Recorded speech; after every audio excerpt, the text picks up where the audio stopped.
Primeiro, o lançamento aqui do livro do Tigre e do Raposo. Eu queria que o senhor, professor, o senhor falasse um pouco, já vi que o senhor é mestrando da USP, né? Que o senhor falasse um pouquinho dessa publicação. Sim. Bom, na verdade se trata de quer dizer, isso foi comum na literatura árabe antiga, são fábulas, né, que tinham uma utilização política, né? Então esse é um dos 3 livros que chegaram até nós, né, de fabulário político, né?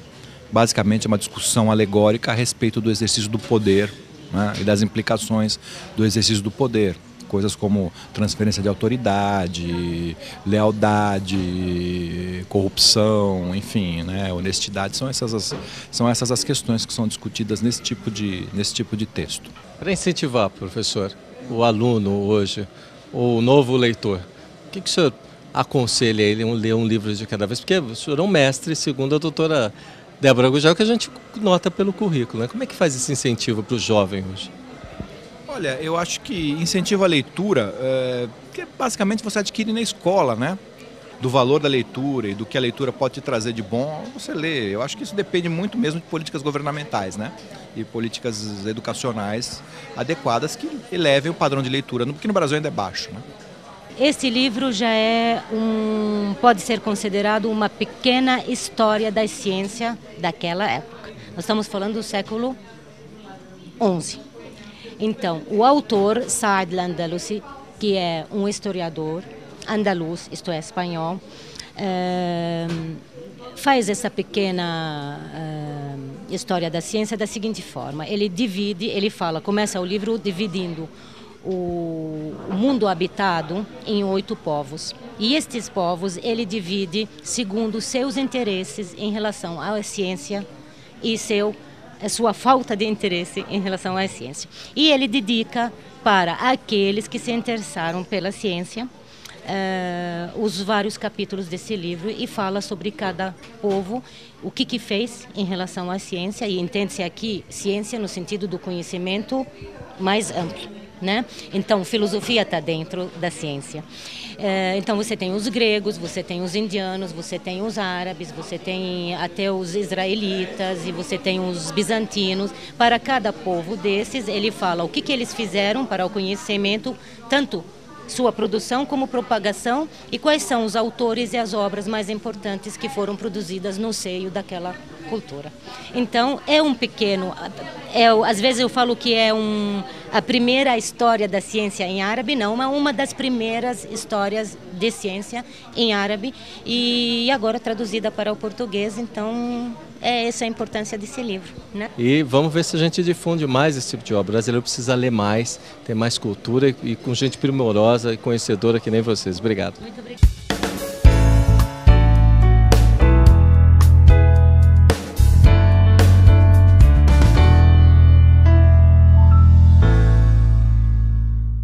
E agora eu queria a sua impressão sobre livros, que são livros mais setorizados, né? Como é que você vê hoje? O jovem ele tem uma boa assimilação? Quem busca mais esse tipo de leitura, Pedro? Eu acho que o jovem hoje em dia pouco lê obras como essas, que são muito importantes para a gente entender o mundo. Por exemplo, o livro do Tigre e do Raposo são fábulas sobre a história sobre animais, que é um jeito muito bom da gente analisar a sociedade, como são os seres humanos com histórias como essas. Aí é uma leitura mais leve, só que tem uma análise social muito, muito forte e importante, acho pertinente desde que foi escrito até o dia de hoje. E, por outro lado, a Hierarquia dos Povos, que é um livro mais voltado à história, à ciência, também não é uma leitura muito densa, mas é bom a gente ter opiniões diferentes sobre o desenvolvimento e a história dos povos, não só o que a gente lê todo dia, o que sai, os autores mais lidos, seja eles norte-americanos, europeus, mas é muito interessante uma opinião do mundo árabe e do mundo medieval, que a gente vê que ainda é muito pertinente também a análise feita pelo Saad al-Andalusi. No livro, os bichos têm uma certa hierarquia entre eles, em várias das fábulas, e mostra um pouco, vamos dizer, a ganância no poder, mostra a arrogância no poder muito bem. Uma análise muito boa para quem se interessa por política mesmo, como o ser humano se organiza. Você acha que o jovem ele já busca, dá para ele assimilar isso?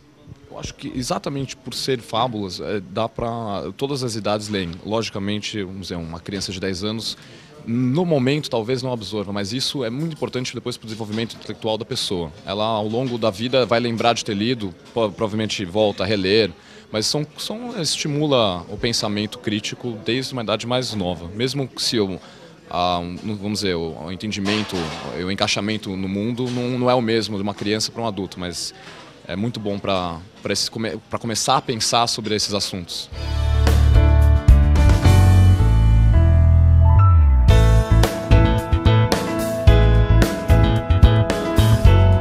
Por que essa luta? Por que a senhora trouxe isso para o Brasil, com tanto empreendimento que pode fazer, mas na parte de educação, que eu acho importantíssimo. Como é que nasceu isso?